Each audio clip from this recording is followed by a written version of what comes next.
मेरा नाम डॉक्टर अज़हर शेरखेली है। जैसे कि आपने ख़ुद बताया, हम आप एक दूसरे को 20-25 साल से जानते हैं। अल्हम्दुलिल्लाह मैं बड़ा खुश हूँ कि आपसे इतने अरसे के बाद मुलाकात हुई और इतने हसीन व जमील मनाज़िर मैंने गिलगित में, हुंज़ा में और शुमाली इलाक़ाजात में देखे। और मेरे लिए बड़ी एक्साइटमेंट ये रही है जब से मैं इधर आया हूँ कि इतने अच्छे इलाके, इतनी खूबसूरत जगह और हम लोग यहाँ पे नहीं आते। तो मैं बुनियादी तौर पर एबटाबाद के करीब एक गांव है, वहाँ की मेरी पैदाइश है, मेरी प्राइमरी एजुकेशन वहाँ पे ही है। और जिस ज़माने में 1988 में मैंने जब वो किया था मैट्रिक और अपने गांव के स्कूल से, तो वहाँ पे हमारे गांव में बिजली नहीं हुआ करती थी। सही है, तो हम ये लालटेनें वगैरह यूज़ करते थे और इस तरह मैंने पढ़ा। और इस तरह करते करते फिर मैं पेशावर यूनिवर्सिटी से मैंने फार्मेसी की और फिर उसके बाद मैं कराची यूनिवर्सिटी से मैंने एमफिल किया बायोकेमिस्ट्री में, नेचुरल प्रोडक्ट केमिस्ट्री में मैंने वर्क किया। और फिर वहाँ से मैं जर्मनी चला गया और जर्मनी में मैंने ह्यूमन जेनेटिक्स में, मेडिकल जेनेटिक्स में और न्यूरो साइंसेज़ में मेरी 2 पैरेलल पीएचडीज़ की ट्रैक्स हैं, उनके ऊपर मैंने काम किया हुआ है। तो जब 2007 की बात है ये कि वहाँ पे एक कॉन्फ्रेंस होती है इंटरनेशनल, जिसे कहते हैं कि लिंडा और नोबेल लॉरिएट कॉन्फ्रेंस। तो इसमें दुनिया भर के टॉप 100 पीएचडी स्टूडेंट्स को, टॉप 100 पोस्ट डॉक्स को सिलेक्ट किया जाता है, जो उन लोगों के साथ इंटरेक्ट करते हैं जिनको ऑलरेडी नोबेल प्राइज़ मिल जाता है। तो 2007 में अल्लाह के फजल से मैंने जर्मनी को रिप्रेजेंट किया उस कॉन्फ्रेंस में।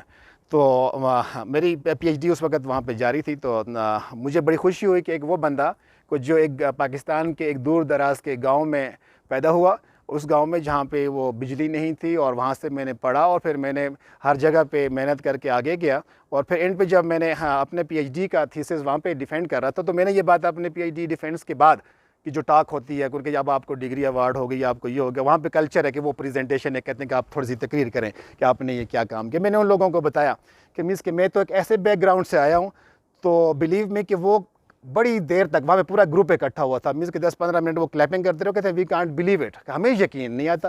मैं कहा जी ये आपके सामने मैं खड़ा हूँ और मीन्स के इतने मीन्स के बैकवर्ड उस पस मंज़र से आके अगर मैं यहाँ पे मैं जा सकता हूँ, मैं 2007 की नोबेल लॉरिएट कॉन्फ्रेंस में जर्मनी को रिप्रेजेंट कर सकता हूँ, तो इसके पीछे सिर्फ़ और सिर्फ मेरी मेहनत और अल्लाह के फजल व करम है कि आप मेहनत करें और अल्लाह आपको फिर आगे लेके चलता है। लेकिन अगर आप मेहनत ना करें और सिर्फ कहें कि हम तवक्ल पे बैठे हैं, अल्लाह हमें आके सब कुछ देगा, तो अल्लाह कभी भी आपको आके कुछ भी नहीं देगा।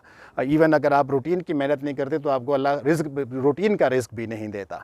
तो मेहनत बहुत ज़रूरी है। एक दूसरा डेडिकेशन, जिसे कहते हैं कि आपकी मुकम्मल यकसुई हो, यगानगत हो, मीन्स उसमें आपकी कामयाबी यकीनी है। फिर इसी तरह से मेरी जो पब्लिकेशंस हैं अल्लाह के फजल से, इस वक्त मेरी मीन्स के पूरी दुनिया में मोर देन 600 मेरे पेपर्स की रिसर्च साइटेशंस हैं।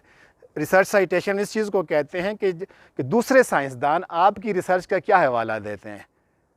क्या आप खुद ही अपनी रिसर्च छाप रहे हैं, या खुद ही आप पब्लिश कर रहे हैं, खुद ही उसको पढ़ रहे हैं, वो खुद ही अपने आप को क्लेम कर रहे हैं कि जी मैं बड़ा साइंटिस्ट हूँ, मैंने ये कर लिया, मैंने वो कर लिया। नहीं, आपकी जो क्वालिटी है ना वो ये होती है कि दूसरे लोग क्या करते हैं। तो मेरा एक पेपर जो है ना, उसको इस वक्त दुनिया के 250 मुख्तलिफ रिसर्च ग्रुप्स में, जिनमें जो टॉप अमेरिकन और यूरोपियन रिसर्च ग्रुप्स हैं, वो साइट कर चुके हैं। सिर्फ एक पेपर को मोर देन 250 साइटेशंस हैं। और इसमें मैंने थोड़ी सी एक नई टेक्निक डेवलप की थी जर्मनी में, जिसमें कि जो इंसान के खुलिये और जानदारों से जो हम खुलिये लेते हैं, मुख्तलिफ सेल लेते हैं, एक सिंगल सेल के ऊपर हम कैसे उसकी रिकॉर्डिंग कैसे कर सकते हैं कि उसके अंदर क्या ज़िंदगी है, उसके अंदर की ज़िंदगी को हम कैसे मैनेज कर सकते हैं। तो ये एक यूनिक किस्म की टेक्निक थी जिसको मैंने पब्लिश किया था। तो इसको मोर देन 250 साइंटिस्ट ने साइट किया है, उन्होंने अपनी रिसर्च को इससे आगे चलाया है उस बेस पे।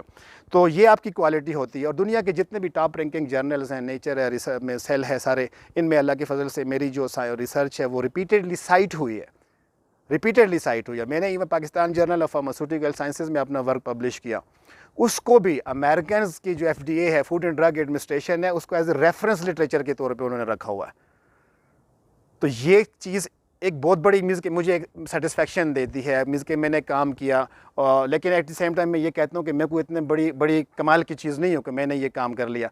मीन्स जैसे मैंने कहा कि मैं एक बिल्कुल हम्बल फैमिली बैकग्राउंड से हूँ, एक देहात से मैं अपनी ज़िंदगी का आगाज़ किया। अल्लाह ने सुब्हाना ताला ने मुझे पैदा किया, तो वो ज़िंदगी वहाँ पे चलती रही। तो मेहनत के साथ मैं आगे चला।